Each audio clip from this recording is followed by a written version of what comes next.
Nous arrivons à la question orale suivante de Mme Ahalouche et de M. Marot. Tout d'abord, Mme Ahalouche, sur les critiques de la Commission européenne adressées à la Belgique en matière d'environnement. Madame la députée, vous avez la parole. Merci, Monsieur le Président. Dans son dernier rapport sur la mise en œuvre de la législation européenne en matière d'environnement, remis tous les 5 ans, la Commission européenne a rappelé à l'ordre la Belgique. Elle a ainsi pointé les retards accumulés par notre pays dans plusieurs domaines sensibles.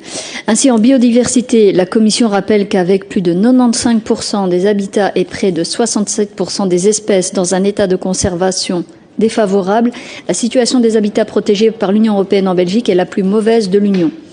Concernant les forêts, le rapport indique la situation des zones forestières belges protégées au titre des directives nature est préoccupante dans la mesure où plus de la moitié des évaluations réalisées pour ces zones font apparaître un mauvais état de conservation.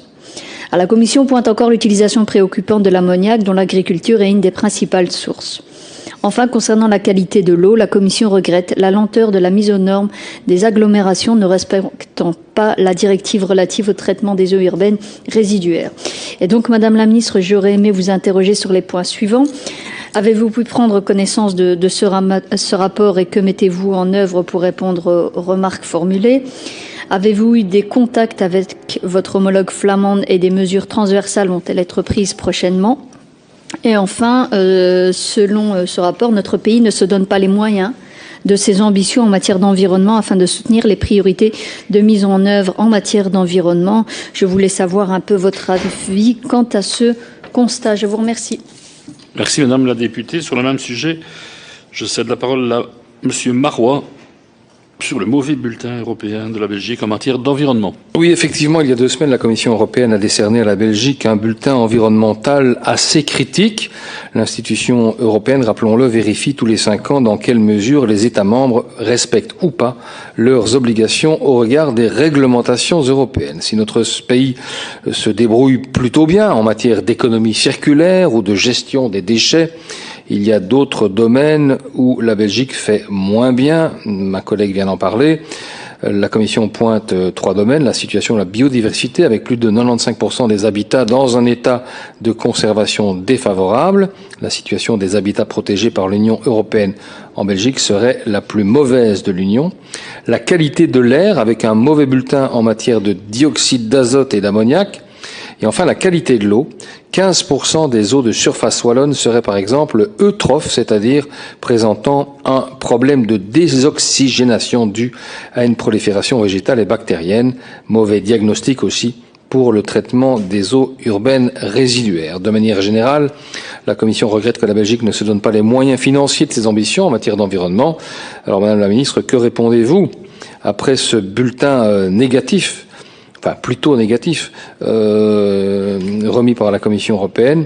Allez-vous, au nom de la région wallonne, envoyer une réponse? Qu'allez-vous désormais mettre en place pour répondre aux griefs émis? Comment comptez-vous améliorer la situation dans ces 3 domaines qui relèvent directement de vos compétences à la région? La Commission pousse à mobiliser des ressources financières supplémentaires. Dans le cadre du plan de relance wallon, 2,7 milliards d'euros étaient initialement prévus pour l'environnement, notamment 278 millions pour la biodiversité. On sait qu'avec les récentes crises, les montants ont été revus à la baisse. Ne pourriez-vous pas concentrer les ressources financières sur ces 3 domaines épinglés par la Commission? Je vous remercie. Merci, Monsieur le député. La réponse de Madame la Ministre. Merci, Monsieur le Président, Madame et Messieurs les députés. Le 8 septembre dernier, la Commission européenne a effectivement publié son 3e examen de la mise en œuvre de la politique environnementale. Celui-ci tire des conclusions et définit des tendances communes au niveau de l'Union européenne sur la base de 27 rapports nationaux montrant l'état d'avancement de la mise en œuvre de la législation environnementale européenne. Le diagnostic posé par la Commission pour notre pays dans son ensemble, pour douloureux qu'il soit, n'est pas une surprise. La Belgique est exemplaire dans certains domaines, par exemple en termes de productivité des ressources, d'utilisation des matières premières secondaires ou de gestion des déchets, mais continue à rencontrer des difficultés dans d'autres. La conservation et la restauration de la biodiversité, la qualité de l'air et de l'eau sont autant de défis pour un pays densément peuplé, industrialisé, à l'agriculture souvent intensives, en particulier dans le nord du pays, et au trafic de marchandises et de passagers très soutenu comme le nôtre. J'ai pleinement conscience de ces problématiques et les politiques que je mène sont justement précisément conçues pour y répondre. Vous savez que ce sont des thématiques sur lesquelles nous revenons régulièrement au sein de cette commission. Si le bulletin n'est pas encore satisfaisant, la Commission note néanmoins les progrès réalisés depuis la précédente évaluation en 2019. Ce gouvernement a pris des mesures pour améliorer notre environnement et nos efforts payent. Par exemple, des progrès importants ont été réalisés dans le développement d'une évaluation de l'écosystème à l'échelle nationale et sur le plan du réseau Natura 2000, avec 38 sites Natura 2000 déclarés zone spéciale de conservation, ou encore la création de 2 parcs nationaux en Wallonie dans le cadre du plan de relance, qui est également mise en avant comme une bonne pratique belge. Mais c'est loin d'être la seule mesure du plan de relance avec pour objectif l'amélioration de l'état de la nature et de l'environnement en Wallonie. De nombreux projets y contribuent concrètement et dès à présent. Le renforcement, bien sûr, des aires protégées, projet 97 et 111, la restauration des habitats, projet 112, le développement d'une forêt plus résiliente, projet 96, la reméandration des cours d'eau, projet 99, la réduction d'utilisation des pesticides en agriculture, projet 209, la transition agroécologique, projet 206, 207, 208, l'amélioration de la qualité de nos sols, etc., etc. Outre le plan de relance, dans le cadre de ma politique générale, j'ai également mis en place et renforcé toute une série d'actions et de moyens en faveur de la biodiversité, de la préservation des sols ou des cours d'eau.